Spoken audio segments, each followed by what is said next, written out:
Hey everyone, Kyle once again, and welcome back to the next episode review of Guild Receptionist, episode 10. Now, going through this training that Alina is doing, along with her co-worker, Lila? I think I got her name right now. I just is funny that, even despite the fact they're doing training right, they still got. It just shows how dirty, more dirty this whole guild is. Because they think the whole time, oh, since we're doing this training, we should be safe from paperwork, right? Wrong. They still gotta do freaking paperwork because they heard one of the people who works there got heard that there's a new dungeon that's opened, and guess what that means? More paperwork. It's just like how screwed up this whole guild is, just like, about the whole thing about hiring more receptionists and so forth. All right, I'm like, it's like these two are the only ones that can only do the paperwork and no one else. Just like she thought that, oh, since we're doing the training, we should be safe though, but no, still gotta do paperwork, still gotta do it, and so Lila tells her, it's like, hey, maybe it's best we do it now. Otherwise, by the time we get back there, it's going to be even worse. So they decided to do it anyway. So, and at the same time, while that's going on, Jade is, he's suspecting that Glenn, the guildmaster, that they're talking about this whole thing about this Men in Black, right? And the whole thing with the whole underground archives and stuff like that. I'm like, he suspects that Glenn, the guildmaster, is the Men in Black, but an associate tells that he's not, unless it has something to do with Lynn. Now we get the whole thing I said before about the whole guildmaster Glenn, like how he's cheap, but the whole thing about not hiring more receptionists, and just when the whole thing with Lynn tells him to hire more, he's like, oh, what, you told me that? Then you get this whole thing that, okay, the whole Silver Sword legacy, which Glenn originally he was the leader of the Silver Sword previously, and so you get this whole sad thing where he had an adoptive daughter named Lynn who was their healer in his group, right? And she was killed, and the assistant tells Jay that before that, Glenn, he was a heartless, cold, emotionless guy, right? And that all changed when Lynn came into his life, and that changed him dramatically. And so, okay, you get the sad thing. Okay, he had a daughter adopted though, but still he had a daughter that died, and that kind of changed him dramatically, And they do. He's like, oh, because today is the day of his daughter's death, because They have a whole bunch of statues of the previous Silver Sword group, right? Including a statue of a younger Glenn and Lynn right next to him. But Jay can't help but feeling suspicious about him being potentially the Men in Black, though. And at the same time, Alina is telling Jay, because he was gonna say while she's here, he's gonna put this whole thing of, oh, I'm not gonna acknowledge you, put this whole bold front, right?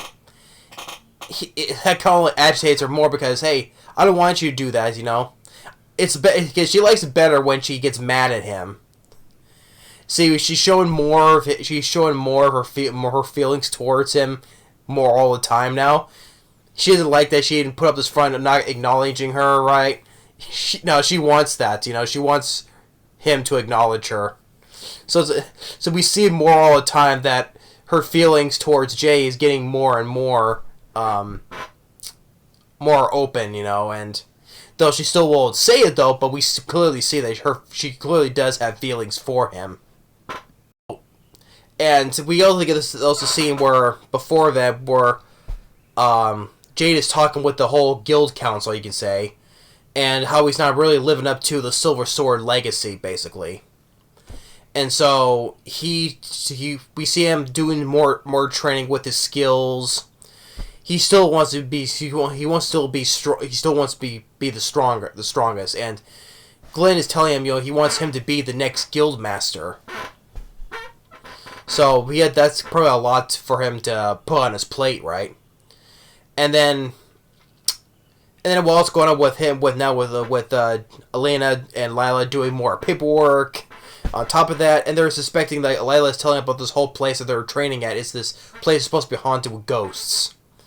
And so they see a guy, which the guy was talking to Alina earlier, and he's possessed, and she goes and punches the guy and exorcises the ghost right out of him.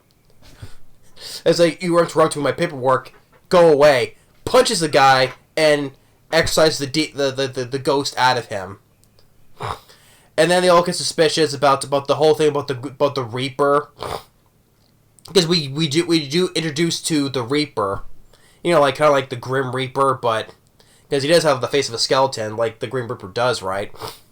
But he breaks in, he knocks this girl out to get the dark core where the dark gods to get their power from, right?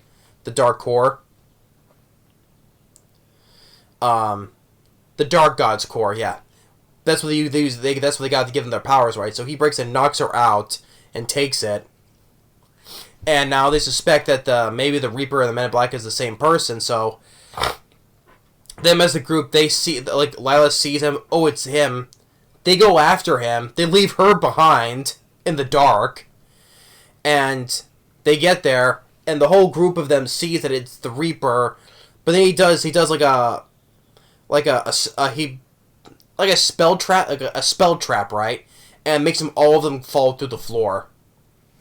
So now that we get introduced to this new foe, the Reaper, which maybe supposedly is the Men in Black, makes sense though.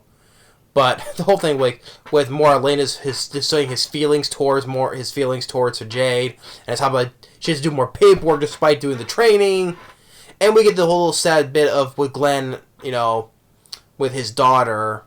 And with Jade, his suspicions, but telling him wanted to be the next guild master. So, oh boy, it's another doozy of an episode. I'm like, I enjoy it still though, but the next new foe with the top of with her still doing paperwork. I'm like, this, her doing paperwork is still while still doing the training. This shows how screwed up this whole guild is,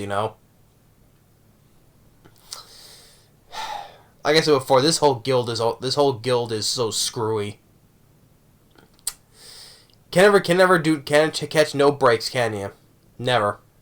You were doing training? Oh, we should be safe. Nope. Still gotta do paperwork. Jeez.